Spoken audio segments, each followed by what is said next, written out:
안녕하세요. 소리의 가치입니다. 구독과 좋아요, 알림 설정 부탁드려요. 오늘의 사연 시작할게요. 첫 번째 사연입니다. 결혼 6년 차 30대 중반 부부고 남편이 쓰는 글입니다. 새돌 아기 육아 중입니다. 와이프와 이야기하다가 도저히 답이 안 나오고 어디다가 이야기하려니 서로 얼굴에 침 뱉기 같고 익명으로 인터넷에 한번 올려보라고 해서 쓰는 글입니다. 와이프도 함께 보려고 합니다. 제가 잘못한 거라면 욕도 달게 들을 테니 도와주세요. 어디서부터 써야 할지 모르겠네요. 최대한 객관적으로 적어보겠습니다. 장문이 될 것 같습니다. 싸움의 이유는 와이프는 어머니가 형수님과 자신을 차별한다고 느끼고 저는 차별이 아니라 환경의 차이다 라고 생각합니다. 첫 번째, 일단 환경은 형은 결혼 12년 차이고 서울에 거주 중입니다. 사돈 어른분들 근처에 거주 중이십니다. 형은 대기업 다니고 있고 조카 2명이고 형수님은 전업주부이십니다. 형 결혼할 때 부모님이 전세로 집 해주셨고 부동산 대란 터지기 직전에 신축 아파트 매매했습니다. 전세금 4억과 신축 아파트 들어갈 때 1억 5천 지원해 주셨고 나머진 형이 대출받아서 갚고 있습니다. 저희는 저희 부모님과 장인장모님과 모두 같은 지역에 살고 있습니다. 저는 아버지 일 배우고 있고 셋둘 된 아기 있고 와이프는 전업주부입니다. 아버지 사업체가 2개고 그중 하나를 물려받기 위해 배우고 있습니다. 나머지 하나는 나중에 정리해서 현금화 시킬 예정입니다. 저희 결혼할 때 부모님이 아파트 매매해 주셨습니다. 4억 초반대였습니다. 그리고 저희는 아버지 밑에 있다 보니 회사 카드를 자유롭게 사용합니다. 기름값, 생활비, 아파트 관리비, 핸드폰 요금, 보험, 기타 등등 모두 지원해 주십니다. 월급의 80%를 저축하고 있고 나머지 20% 정도 둘 용돈으로 사용합니다. 카드를 사용하다 보니 사실 용돈도 거의 사용하지 않고 모으고 있습니다. 여기서 와이프는 1차적으로 형이 금액적으로 더 지원을 많이 받았으니 차별을 받았다고 합니다. 제 입장으로는 형은 전세로 시작했고 저희는 처음부터 매매로 시작했고 서울과 지방 집값 자체가 차이가 나는 데다가 우리는 지금 생활에 들어가는 99%를 지원받고 있는데 이게 어떻게 차별이냐는 입장입니다. 하지만 와이프는 차별이 맞다고 합니다. 두 번째, 형네는 서울에 있다 보니 자주 못 오고 저희는 바로 옆에 있으니 자주 왕래합니다. 2주에 한 번, 많게는 1주에 한 번 정도요. 그러다 보니 모였을 때 멀리서 오는 형네는 항상 손님 대접이고 우리는 들러리인 것 같다고 합니다. 모이면 항상 조카들을 더 예뻐하고 형수님을 더 챙긴다고 서운하다고 합니다. 처음에는 저도 그게 서운했습니다. 머리로는 멀리서 와서 자주 못 보니 그럴 수밖에 없다고 생각하지만 뭔가 서운한 마음이 드는 건 어쩔 수 없었습니다. 제가 얼굴에 감정을 잘 숨기지 못해서 아마 부모님이 바로 알아채신 것 같습니다. 그 뒤로는 다 같이 모였을 때 의식적으로 부모님이 그러지 않으려고 하는 게 보였습니다. 저는 그 정도면 된다고 생각했습니다. 하지만 와이프는 여전히 같이 모였을 때 차별받는 느낌을 받는다고 합니다. 예전보다 없어진 건 맞지만 기본적으로 차별이 깔려 있으니 자잘한 곳에서 느낀다고 합니다. 그래서 결혼 생활 6년 동안 다 같이 모이고 나서 헤어진 후 단 한 번도 싸우지 않은 날이 없습니다. 1년에 명절, 생일 등 최소 3, 4번 정도는 모인다고 보면 그 중에 정말 단 한 번도요. 처음에는 싸움은 아니었고 와이프가 서운해해서 달랬고 저도 비슷한 느낌을 받아서 같이 대화를 했습니다. 하지만 그 후로 부모님께서 의식하시는 게 보였고 저는 그 정도면 충분하다고 생각했지만 와이프는 여전히 서운해했고 그것도 처음엔 달랬습니다.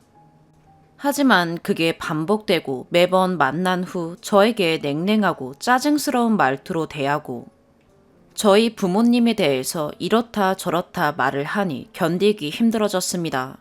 그러다 보니 어느 순간부터는 모임 후 매번 싸우게 됩니다. 혹시 어머니가 와이프한테 시집살이라도 시키느냐 아니면 평소에 괴롭히느냐 물어보면 그런 건 아니라고 합니다. 평소에 일절 터치도 없으시고 집에 찾아오지도 않으십니다. 저희가 1주에 한 번 혹은 2주에 한 번 본가에 방문해서 뵙는 거고 가면 음식도 어머니가 하시고 뒷정리만 저와 와이프가 합니다. 저 장인 장모님께 정말 할 수 있는 최선을 다합니다. 제 용돈 쪼개서 여행 보내드리고 필요한 거 있다고 하시면 사드리고 집이 근처라 일주일에 최소 한 번은 무조건 뵙습니다. 많으면 3-4번도 뵙습니다. 저라고 장인 장모님께 서운한 게 하나도 없을까요? 그냥 그러려니 하는 거고 와이프 부모님이시니 좋아하고 잘해드리고 싶은 거죠. 와이프와 연애 결혼인데 연애 기간 포함 10년이 넘었습니다. 지금도 지인들 만나면 저희 보고 연애 초기랑 똑같다고 이야기들 합니다. 얼마 전에 그동안 모은 용돈으로 와이프 차도 바꿔줬습니다. 처음 아기 태어나고 육아 시작할 때도 제가 할 수 있는 최선을 다했습니다. 퇴근하고 와이프와 바톤 터치하고 전적으로 제가 아기 다 받고 새벽 수유도 제가 일어나서 했었고 출근하기 전에도 우유병 등 다 씻어놓고 출근했고 와이프도 저한테 잘합니다. 몸이 많이 약한데 최선을 다해서 내조하고 있고 육아도 최선을 다해서 하고 있고 아침 저녁으로 안 챙겨도 될 것들 챙기려고 노력하고요. 항상 서로한테 고맙다, 사랑한다 말 자주 하면서 잘 지내고 있습니다. 하지만 그런 것들이 다 무색해질 만큼 저희 가족 모임 후 싸우고 나면 며칠을 이야기도 하지 않을 만큼 크게 싸웁니다. 이게 이렇게까지 싸울 일인가 싶을 만큼요. 지금 저희가 지원받는 게 얼마나 크고 멀리서 오는 형네를 조금 더 반긴다고 와이프가 부모님에 대해서 이렇다 저렇다 말을 하는 걸 들으면 그동안 정이 다 떨어져 버릴 만큼 와이프가 미워집니다. 정말 미쳐버릴 것 같습니다. 제가 이해력이 부족한 건가요? 제가 어떻게 해야 할까요? 제가 고쳐야 할 부분이 있다면 받아들일 준비가 되어 있으니 조언 부탁드립니다. 추가, 와이프입니다. 남편이 판에 글 써놨다고 보라고 해서 봤는데 제 욕이 엄청 달려있네요. 반박글 쓸게요. 남편이 쓴 글 큰 틀은 맞는데 빼먹은 게 있네요. 일단 기본적으로 남편은 저한테, 저희 부모님한테 잘해요. 인정합니다. 그런데 저도 그만큼 남편한테 하고 평소 시부모님께 잘합니다. 하루 건너 하루 안부 전화 드리고요. 주말에 제가 먼저 시부모님께 가자고 해서 가는 거고요. 저희 부모님도 남편한테 잘해주고요. 남편도 인정하는 부분입니다. 마치 평소에 제가 시부모님께 불만이 많은 것처럼 적혀 있는데 그런 건 아닙니다. 저도 지원받는 부분에 대해서 당연히 감사하게 생각하고 있고 시부모님 좋은 분들이세요. 저 처음 결혼하자마자 1년 동안 시부모님과 함께 살았어요. 당시에 아버님 사업이 조금 힘들 때라서 안정될 때까지 1년만 같이 살고 집 매매해 주신다고 하셔서 저 좋은 마음으로 그렇게 하자고 했었고 1년 살고 나왔어요. 그때 저는 막 시집 온 상황이고 형님은 이미 결혼한 지 6년 정도 됐었는데 그때도 형님네 내려오면 손님 대접받고 가시더라고요. 물론 어머님이 요리 다 하시고 뒷정리는 같이 하긴 했지만 그 묘한 기분 있잖아요. 같은 며느리지만 저는 이 집에 살고 있고 형님은 와서 손님처럼 있다가 가는 그 묘한 기분이요. 그리고 어머님이 아주버님에 대한 애정이 남다르시면서도 첫째 아들을 조금 어려워하세요. 어릴 때부터 타지에 떨어져서 살았다고 하시더라고요. 항상 우리 첫째 아들 최고다 마인드셔서 자연스럽게 옆에 있는 형님에 대한 애정도 많으신 것 같아요. 형님네 오면 어머님은 형님 옆에 딱 붙어서 계속 이런저런 이야기 하시고 진짜 딸과 함께 있는 것처럼 보이세요. 저희 남편은 집에서 마냥 귀엽고 만만한 아들이었더라고요. 그러다 보니 옆에 있는 저도 만만한 며느리가 되는 것 같았어요. 반면에 저는 외동딸이에요. 이런 대우가 어색했고 낯설었어요. 이런 상황에서 차별받는다는 느낌 받는 제가 과한 건가요? 아무리 집도 해주셨고 생활비를 다 지원해 주신다고 하지만 차별받는다고 느낄 수 있잖아요. 그리고 저희만 받은 지원인가요? 형님네도 받았고 더 받았으면 더 받았지 덜 받은 것 아니잖아요. 정작 지원은 형님네가 더 많이 받고 옆에 있다는 이유로 자식돌이는 저희가 더 많이 하고 있는데 왜 차별은 저희가 당해야 하나요? 매번 모임 끝나고 기분이 상해서 남편한테 짜증내고 시부모님에 대해서 서운한 이야기한 건 실수라고 생각해요. 남편 잘못은 아니니까요. 하지만 남편한테 말하지 않으면 누구한테 이야기할까요? 저 혼자 끙끙 앓아야 하나요?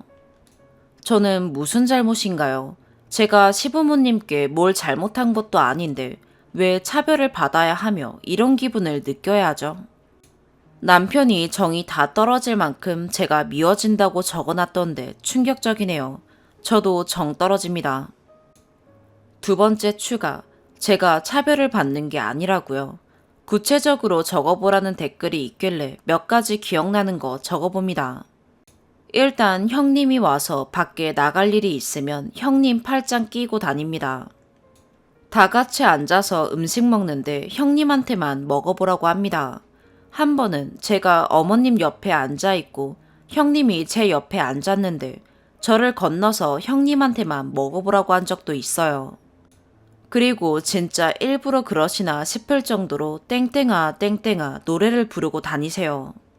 뭐만 하면 땡땡아 이거 봐봐라, 땡땡아 저기 가보자, 땡땡아 이거 먹자, 형님한테만요. 다 같이 대화할 때도 어머님 양쪽에 형님 제가 앉아있으면 아예 몸을 형님 쪽으로 틀고 계세요. 저한텐 등만 보이는 거죠. 유치하죠. 근데 이게 쌓이니까 노이로제 걸릴 것 같아요. 이게 차별이 아닌가요? 형님을 더 이뻐하니까 어쩔 수 없는 거라고요. 형님과 저랑 둘 중에 누굴 더 예뻐하시는지는 어머님 마음이시죠. 그치만 최소한 같은 며느리면 누군가 한 명이 소외감을 느끼면 안 된다고 생각하는데요. 세 번째 추가, 남편입니다. 후기랄 것까지도 없을 것 같은데 많은 분들이 시간 내서 댓글을 달아주셨는데 짧게라도 써야 할 것 같아서요. 어제 저녁에 와이프와 이야기했습니다. 저도 댓글 보다 보니 제가 조금 더 처신을 잘했어야 했었나 싶은 생각도 들었고 서로 조금씩 양보해서 이쯤에서 묵은 감정 싹 털어내고 새롭게 시작할 수 있겠다 싶었습니다. 하지만 해결되는 건 없었습니다. 처음에 와이프가 댓글들을 읽으면서 본인이 과했다고 생각한 것 같긴 했지만 이야기가 길어지니 내가 뭘 그렇게 잘못했냐고 본인 나쁜 사람 만드니 속 시원하냐고 하네요. 와이프 나쁜 사람 만들려고 쓴 글이 아니라 6년을 싸워도 해결은 안 되고 감정골이 점점 깊어지는 것 같아서 답답한 마음에 해결책이 될 수 있을까 하는 마음에 쓴 글인데 마음이 참 안 좋습니다. 서로 차분하게 다시 한번 생각해보자 하고 대화 끝냈습니다. 많은 분들이 시간 내서 조언해 주셨는데 아직까진 답답한 상황입니다. 두 번째 사연입니다. 일단 제 소개를 하자면 저는 지금 지방대 휴학을 했고 나이는 22입니다. 과는 간호학과이고요. 저는 6살 때 친엄마 손에 보육원에 맡겨졌습니다. 이유는 아버지와 이혼하고 혼자서 키우기 힘들었다라고 나중에 듣게 되었어요. 이해는 해요. 직업도 없는 여자가 혼자서 애를 키우는 게 힘들었겠죠. 워낙에 형편이 좋지 않은 상황이었다고도 들었고요. 성인이 되고 나서 만났는데 자주 연락은 하지 않아요. 어릴 땐 엄마 아빠가 그냥 너무 미웠어요. 얼굴도 보고 싶지 않았고 찾아와도 만나주지 않겠다고 혼자 다짐하고는 했었어요. 그리고 초등학교 입학하면서부터 위탁가정에서 자랐어요. 저 말고도 부모가 돌보기 힘든 아이들 여럿이서 생활하는 집이었어요. 위탁 어머니, 아버지 두 분 다 너무 좋으신 분들이라 좋은 기억도 추억도 많아요. 온전한 가정에서 자라신 분들에게는 정말 별거 아닌 것들이겠지만 저같이 부모에게 버림받은 사람들에게는 정말 소중해요. 일단 본론만 말씀드릴게요. 사실 친구도 많지 않고 정말 친한 친구에게도 제 고민을 말해야 할지도 잘 모르겠더라고요. 제가 대학교를 휴학하게 된 계기가 보육원 후원으로 장학금도 받았었고 위탁가정 어머니, 아버지께서 도움을 주시고 있었는데 작년에 어머니께서 암 진단을 받으시고 병원비로 돈이 많이 들어간다는 것을 알게 되었어요. 아버지께서는 그래도 뒷바라지 해주실 수 있다고 하시지만 솔직히 친자식도 아닌 제가 아무렇지 않게 등록금 받아가며 학교 다니는 게 너무 죄송했어요. 그래서 몰래 휴학하고 알바를 하기 시작했어요. 그러다 저번 달에 걸려서 엄청 혼나고 일단 제가 알바해서 다니겠다고 선포는 했는데 솔직히 자신 없네요. 안 그래도 코로나라 알바 구하기도 하늘의 별 따기인 거예요. 편의점, PC방, 전단지 붙이기 등등 진짜 안 해본 알바가 없어요. 그러다가 돈을 더 많이 벌 수 있는 알바를 찾았어요. 칵테일, 양주 파는 그런 바 아시죠? 퇴폐업소 그런 거 아니고 진짜 손님들끼리 오셔서 마시고 가시는 그런 곳이에요. 처음에 사장님하고 면접 보는데 너무 어려서 안 될 것 같다고 하셔서 등록금 벌어야 된다고 진짜 열심히 한다고 청소도 잘하고 시키는 거 다 잘할 테니까 일하게 해주시면 안 되냐고 매달렸거든요. 그래서 사장님이 부모님도 아시냐고 그러셔서 제 사정을 다 말씀드렸죠. 보육원에서 살고 어쩌고 저쩌고 다 말씀드렸더니 열심히 산다고 출근하라고 하시더라고요. 그래서 진짜 열심히 하면 돈 금방 모을 수 있겠다 생각에 지각 한 번 안 하고 설거지부터 청소까지 진짜 열심히 했어요. 그렇게 한 달 되고 지금 2달째 일하고 있어요. 참고로 제가 사는 지역은 코로나 거리두기 2단계일 때도 9시까지는 영업 가능했고요. 5인 이상 집합금지만 잘 지키면 들어오실 수 있었어요. 다시 이어서 말하자면 사장님 친구 2분이 놀러 오셨어요. 저희 사장님 나이는 35이세요. 친구분들이라 사장님이 술 꺼내고 안주도 챙겨주시길래 신경 안 쓰고 있었어요. 저 말고도 다른 직원 남자 한 분 더 계세요. 워낙 금토가 바쁜 날인데 평일이라 가게 안에 손님도 별로 없고 바쁘지 않아서 카운터 안쪽에 앉아 있었는데 사장님이 절 부르시더라고요. 그래서 갔더니 친구분들 소개시켜 주시고 저보고 진짜 요즘 애들 안 같다고 열심히 사는 애라고 말씀해 주시더라고요.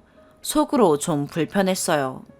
그런데 친구분 중에 한 분이 진짜 완전 너무너무 부담스럽게 잘생기신 거예요. 눈도 막 부리부리하고 운동도 하셨는지 팔에 근육도 울락불락하고 멋있으시더라고요. 사장님 친구분들도 도와줄 일이 있으면 말하라고 해주시고 아니라고 말씀만으로도 감사하다 그러면서 저는 뻘쭘하기도 하고 제자리로 돌아와서 앉았어요. 그러고 나서 이제 슬슬 일어나시려는지 사장님하고 다른 친구분이 밖으로 먼저 나가시고 그 잘생긴 친구분이 저한테 오시더니 다음에 또 보자고 인사까지 해주시고 가셨어요. 그래서 그냥 불쌍해서 챙겨주시나 했어요. 그리고 며칠 지나고 나서 사장님 눈치가 이상한 거예요. 자꾸 저보면 킥킥거리고 웃으시기에 그래서 제가 왜 자꾸 저보고 웃으시냐고 그랬더니 아니라고 그러시고 아무튼 자꾸 신경 쓰이게 하시는 거예요. 그냥 무시하고 있었는데 그 사장님 친구분이 또 찾아오신 거예요. 근데 제가 인사하니까 저 보러 왔다고 그러시고 사장님은 자꾸 웃으시고 그래서 나 놀리는 건가 싶어서 기분이 좀 안 좋았어요. 손님들도 몇 팀 있고 그래서 서빙하고 왔다 갔다 하는데 사장님이 잠깐 밖에 나가보라고 하시는 거예요.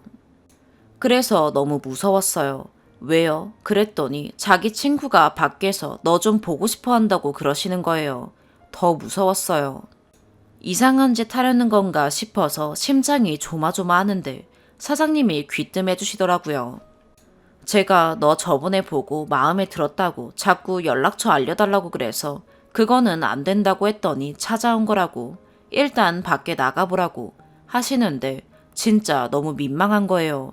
참고로 저 모쏠이거든요. 담배 피시다가 제가 나오니까 막 급하게 끄시고는 저보고 대뜸 먼저 미안하다고 하시더라고요. 그런데 처음에 보고 너무 귀여웠다고 혹시 남자친구 있냐고 물어보는데 저는 땅만 쳐다보고 아니요, 아니요만 주구장창 말했거든요. 지금도 생각하면 너무 창피해요. 그런데 저도 싫지가 않았어요. 짝사랑은 해봤어도 누가 저한테 너 좋아한다는 말 들어본 적이 없었거든요. 아직 사귀는 사이는 아니고 밖에서 한번 만났어요. 밥 먹고 드라이브 시켜주고 커피 마시고 하고 싶은 거 없냐고 물어봐주고 너무 좋았죠. 집에 데려다 주면서 자기랑 만나볼 생각 없냐고 정말 잘해주겠다고 하시더라고요. 그런데 제가 고민인 건요. 그분은 엄청 잘 사세요. 차도 외제차고 딱 보기에도 사람이 풍기는 그런 게 있잖아요. 부티라고 해야 될까요? 집에서 사랑도 많이 받고 자란 것 같아요. 직업은 사업하세요. 카페도 여러 개 있고 사장님도 진짜 착한 놈이라고 부모님도 다 좋으시고 너 사랑 많이 받을 거라고. 진짜 나쁜 놈 같으면 어리고 고생만 한 너한테 접근도 못하게 한다고 하시고요. 저도 마음이 자꾸 가는 거예요. 그런데 저는 보시다시피 보육원에서 고아처럼 자랐는데 부모님이 아시면 좋아하실까요? 제 대답만 기다리고 있는데 전 어떻게 하는 게 좋을까요? 제 마음이 가는 대로 해도 될까요? 추가. 댓글이 이렇게 많이 달려있을 줄 몰랐어요. 먼저 무슨 말을 해야 할지 모르겠는데요. 일단 댓글들 하나도 빼놓지 않고 다 읽었어요. 그리고 읽어보고 느낀 건 세상에서 얼굴도 모르는 저에게 딸 같아서 동생 같아서 따끔하게 해주시는 말씀 정말 감사해요. 정신이 번쩍 들었어요. 내가 한참 잘못 생각하고 있었구나 하고요. 그리고 학자금 대출은 받을 수 없는 상황이라 생각도 못하고 있어요. 저는 써보지도 못한 돈인데 절 낳아주신 친어머니가 제 명의로 핸드폰이며 카드며 쓰신 게 미납돼요. 신용불량자라 학자금 대출은 꿈도 못 꾸고 있어요. 그래서 어떻게든 벌어보자고 한 건데 정말 부끄럽네요. 오늘 당장 가게에 가서 일 그만둔다고 말하고 어머니 아버지께 사실대로 말씀드릴 거예요. 편의점에서 알바하는 줄 아시거든요. 더는 속이면 안 될 것 같아요. 이제라도 정신 차리고 다시 공부 열심히 할게요. 그리고 사장님 친구분께도 그럴 일 없다고 연락할 생각입니다. 그리고 무엇보다 얼굴도 모르는 제 고민에 엄마처럼 언니처럼 삼촌처럼 혼내주셔서 감사합니다. 사실 감동이에요. 이렇게 관심 가져주실지 몰랐는데 진짜 너무 고맙습니다. 정신 차리게 해주셔서 감사합니다. 확실히 다 끊어내고 어머니 아버지께 사실대로 이실직고하고 상황 정리되면 저 감사의 글 남기러 다시 올게요. 감사합니다. 세 번째 사연입니다. 너무 억울하고 고통스러워서 전 오늘 삶을 포기하려고 했습니다. 전 CRPS, 복합부위 통증 증후군 환자입니다. 그러다 보니 다치거나 아파도 병원에서는 의사분들께서 수술을 꺼려 하더라고요. 하지만 다행히도 같이 이겨내자고 치료하자고 하는 의사분을 찾았고 입원을 하여 6월 2일에 어깨 수술을 하게 되었습니다. 참고로 관절 부위만 10번째, 척추 포함 11번째 수술이었습니다. 어깨뼈가 뾰족해서 움직일 때마다 통증을 유발한다고 했고 관절경으로 들어가 봐야 큰 수술이 될지 가볍게 끝날지 알 수 있다며 수술을 받게 되었습니다. 의아해 하실 분이 계실 수 있는데 MRI 검사상으로는 인대 손상이 명확하게 보이지 않고 CRPS로 인해서 통증을 과하게 느낄 수 있기에 들어가서 봐야 알 수 있다더군요. 다행히도 수술은 뼈만 깎고 인대는 가볍게 터치 정도로 다듬는 간단한 수술이 됐고 수술 다음 날부터 재활을 시작할 정도로 순조로웠습니다. 물론 통증도 거의 없었고요. 그러다 병원 내에서 사고가 생겼습니다. 수술 후 2주가 되어가던 6월 15일 여느 때처럼 도수 치료를 받고 전기 치료를 받기 전 대기가 걸려 통화를 하고자 1층에 내려가려고 엘리베이터를 기다렸고 타려고 했는데 침대가 내리길래 버튼을 눌러주며 벽으로 비켜주었습니다. 물리치료실과 수술실은 같은 층이라 수술 환자가 이동 중이었습니다. 참고로 그 환자도 어깨수술 환자인데 전 제 발로 걸어서 들어갔습니다. 차별하는 것도 아니고 말이죠. 그렇게 침대가 내리는데 이송하는 간호사님이 환자 머리 쪽에서 뒤로 내리고 환자 다리 쪽에서는 환자 보호자가 침대를 밀면서 내렸습니다. 이때 간호사는 위험하니까 보호자에게 손 떼라고 지시를 했는데 보호자는 그 말을 무시하고 도와준답시고 계속 침대를 밀었는데 여기서 사고가 생깁니다. 침대가 엘리베이터에서 나와서 돌리던 와중에 보호자가 밀어버리는 바람에 그 침대가 제 쪽으로 왔고 하필 거기에 수액 거는 폴대가 있었으며 그게 제 눈 쪽을 향해서 피할 수밖에 없었습니다. 하지만 피하다가 저는 수술 부위를 부딪혔고 그와 동시에 목과 등을 엘리베이터 버튼이 있는 벽에 크게 부딪히게 됩니다. 하지만 누구 하나 사과 한마디 없었고 전 그대로 내려가서 통화 후 다시 올라가 물리치료를 받았습니다. 그런데 이때부터 통증이 심해지기 시작합니다. 전 CRPS로 인해 약물 펌프 주입기가 몸에 삽입되었습니다. 해서 평소에 몰핀이 제 신경에 흘러 통증 조절을 시켜주기에 겨우 버티면서 지냈지만 통증이 심할 때는 병원에 가서 추가로 몰핀을 맞습니다. 수술 후 단 한 번도 추가 몰핀을 맞은 적이 없었는데 사고 후 극심한 통증에 몰핀을 맞을 수밖에 없었습니다. 그러면서 저는 간호사분께 수술 부위가 아프다며 호소를 했고 너무 아프고 억울하였기에 사과를 받고 싶었습니다. 하지만 사과는커녕 되려 소란스럽다고 질책을 받았습니다. 앞에서 말했듯이 전 주치의를 신뢰하였고 평소에도 감사하다는 말로 표현을 하였기에 이를 크게 만들 생각이 전혀 없었습니다. 허나 행정실장이라는 사람이 올라와 소란스럽다는 말과 함께 마치 제가 뭘 뜯어내려는 사람으로 만들면서 책임이 없다가 끝이었습니다. 해서 전 경찰을 부르고 사건화 만들어버렸습니다. 왜냐고요? 행정실장이라는 사람이 부르라더군요. 행정실장은 그 뒤로 간호사실에 지시를 합니다. 경찰이 오면 붙잡아두고 본인한테 전화하라는 지시를 내렸습니다. 그렇게 경찰이 병원에 왔고 피해자 겸 신고자인 저한테 오는 게 아니라 간호사실에 들른 뒤 깜깜무소식인 겁니다. 나중에 알게 됐지만 CCTV를 보러 갔다는 겁니다. 어이없었지만 극심한 통증으로 움직이기도 힘들었고 해서 경찰에게 전화를 걸었더니 금방 온다는 겁니다. 이미 같은 층에 왔다가 놓고 경찰분들 절차 따지는 거 좋아하기에 오자마자 전 따졌습니다. 신고자나 피해자부터가 아니라 왜 간호사실에 갔다 CCTV부터 보고 왔냐고요. 신고 당시 병실을 알려줬거든요. 경찰이 두 분이 왔는데 그중에 나이 드신 분이 되려 제가 간호사실에서 기다리라고 했다 하고 전화하라고 했다는 겁니다. 다른 한 분은 절차상 문제가 확실하니 아무 말 못하고 있었고요. 그렇게 저는 절 이상한 사람 만드는 나이 드신 경찰을 내보내고 다른 분께 사건을 얘기하게 되었고 보호자, 가해자와 병원의 사과를 받고 마무리하기로 했습니다. 하지만 그 보호자는 사과를 하긴 하는데 모르쇠로 일관하고 행정실장은 끝까지 말 돌리며 다른 말만 하는데 억울하고 분하고 아프고 미치겠더라고요. 그렇게 하루가 지나고 오전에 회진 때 주치의한테 면담 요청을 하였습니다. 전날에도 요청하였으나 수술로 인해 얼굴 구경도 못했고요. 헌데 주치의 대답이 이상한 겁니다. 행정부원장하고 얘기를 해보겠다는 겁니다. 행정실장이라는 사람이 병원 부원장인가 보다 했죠. 헌데 병원에서 사고가 일어났고 하필 다친 곳이 본인이 수술한 곳인데 왜 다른 사람과 상의를 한다는 건지 의아했습니다. 하지만 저는 그냥 넘어간 뒤 통증이 심해서 물리치료도 취소하고 마냥 기다리기만 했습니다. 근데 기다리는 주치의는 안 오고 행정실장인지 부원장인지가 자꾸 왔다 갔다 하는 겁니다. 해서 저는 주치의 면담 요청했지 왜 자꾸 다른 사람이 오냐고 물었고 당신과 할 얘기 없다고 말을 하자 이 사람은 다짜고짜 당신이라면서 전화기를 들고 어딘가에 전화를 걸어 이렇게 얘기합니다.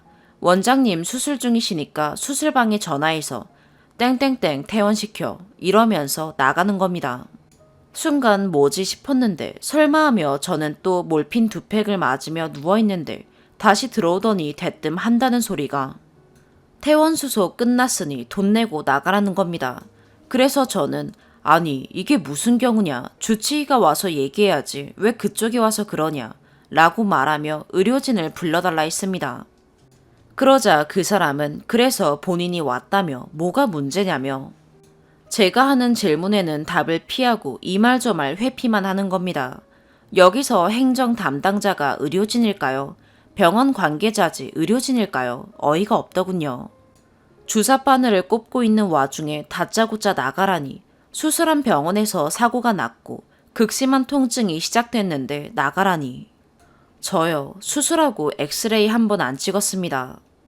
제가 물어봐서 찍기로 했고 통증 때문에 힘들다고 했는데 그 뒤로 찍자는 말이 단 한 번도 없었고 수술 후 염증 있나 보는 피검사 말고는 물리치료뿐이었고 주치의는 수술 부위를 단 한 번도 보질 않았습니다.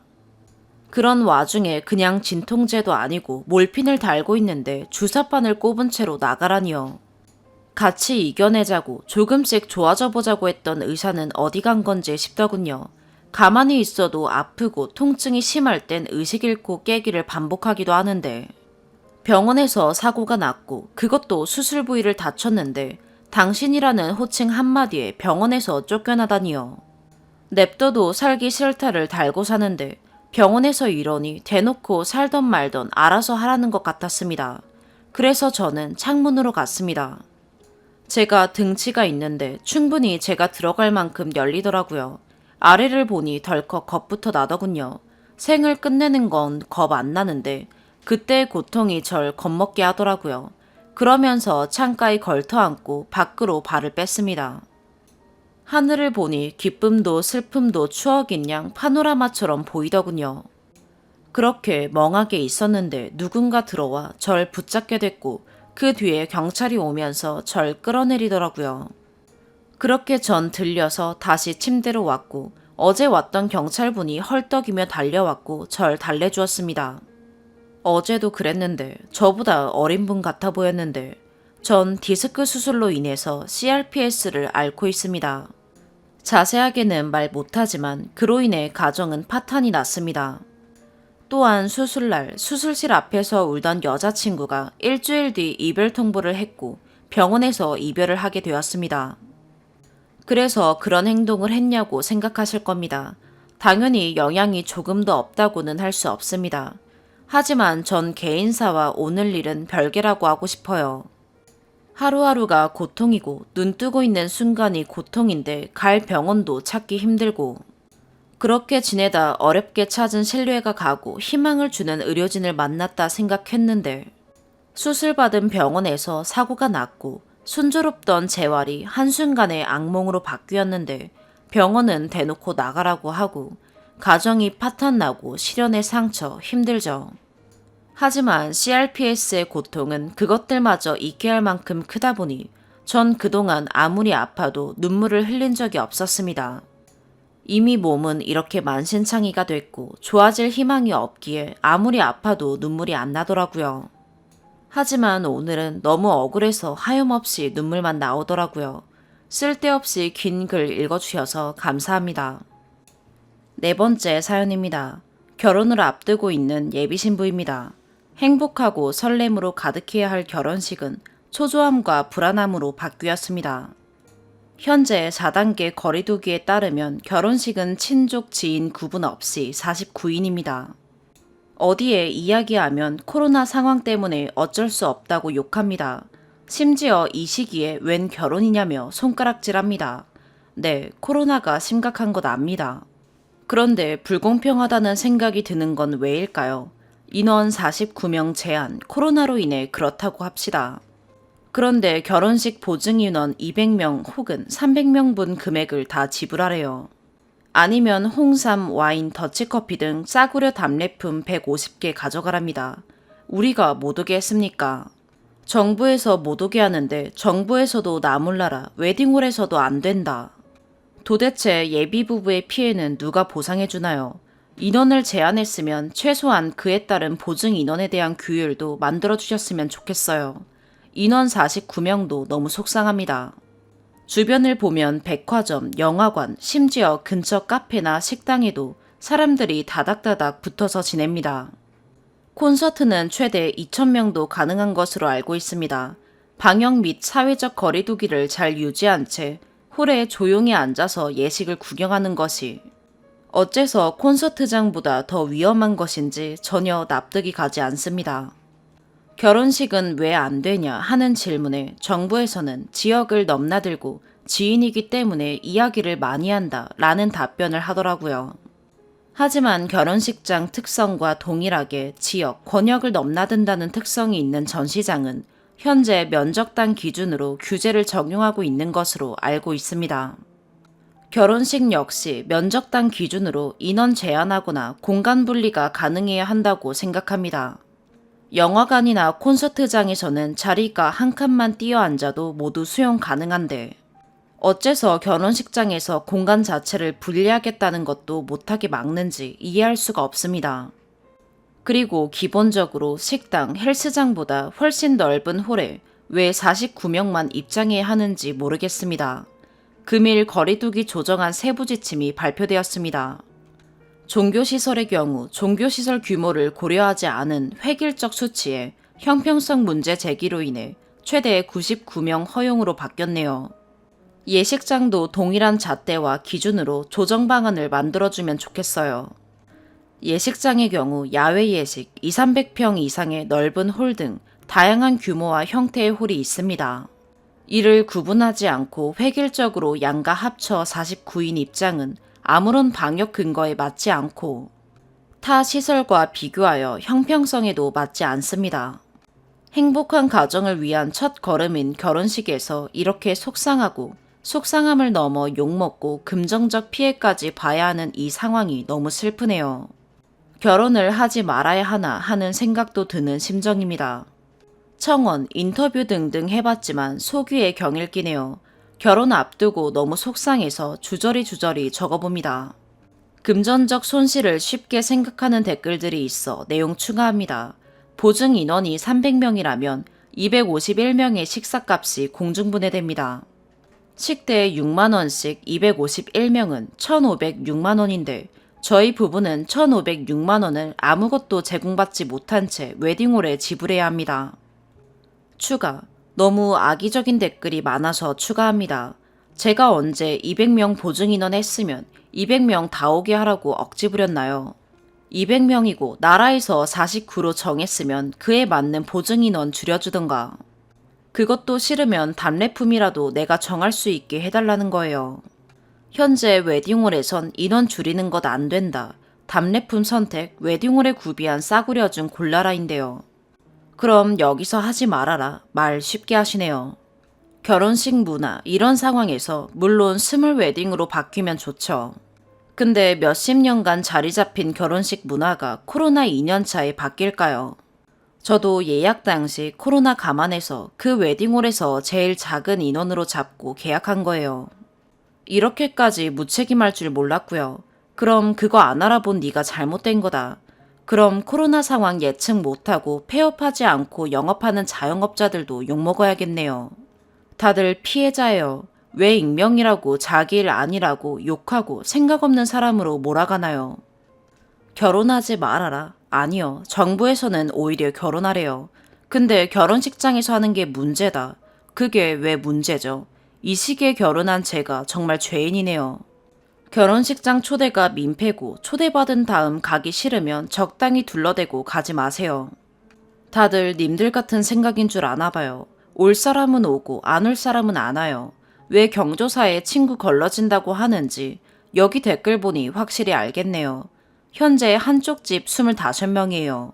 저희 집의 경우 형제도 인원수 포함 집안 최소 어른 참석하면 친구를 5~6명 정도밖에 못 불러요. 저는 님들과 달라서 오지 말라고 해도 오는 친구 못해도 15명은 있어요. 오지 말라고 말하고 있는데 그것도 너무 미안해요. 그리고 결혼식에선 밥 먹잖아, 혹은 아는 사람이라 스킨십해서 위험하잖아 라는데 이게 제일 어이없네요. 요즘 코로나라 그런 자리 안 가보셨나 본데 껴안고 악수 잘 안 해요. 서로 조심하며 주먹치기 정도 하죠. 그리고 뭐 결혼식에서 떼거지로 모여서 껴안고 계속 이야기하나요? 예식 매너 없는 분들인가 봐요. 밥 차라리 안 먹고 인원 늘려주는 게 전 더 좋네요. 얼마 전 업무차 호텔에 간 적이 있어요. 라운지에 사람 엄청 많았고요. 식사 예약이 때문에 마스크 전혀 안 했어요. 수영장에는 마스크도 안 하고 수영하더라고요. 소독된 물은 전염 안 된다고요. 그럼 썬베드에 누워있는 분들은요? 그 사람들은 전염 안 되고 웨딩홀 가는 사람은 전염된다는 말도 안 되는 논리 재미있네요. 저는 아래 세 가지 중 하나는 웨딩홀에서 정부에서 양보해야 한다고 생각해요. 첫 번째, 인원 제한에 맞는 보증인원 감소. 두 번째, 보증인원 감소 불가능하면 답례품 선택. 웨딩홀 거 말고 예를 들어 상품권 등 가능하게 하기. 세 번째, 식사 때문에 걱정이면 49인 이상으로 하고 식사하지 않고 답례품으로 대체하여 결혼식 진행하기. 오늘의 사연 여기까지입니다. 구독과 좋아요, 알림 설정 부탁드려요. 시청해주셔서 감사합니다.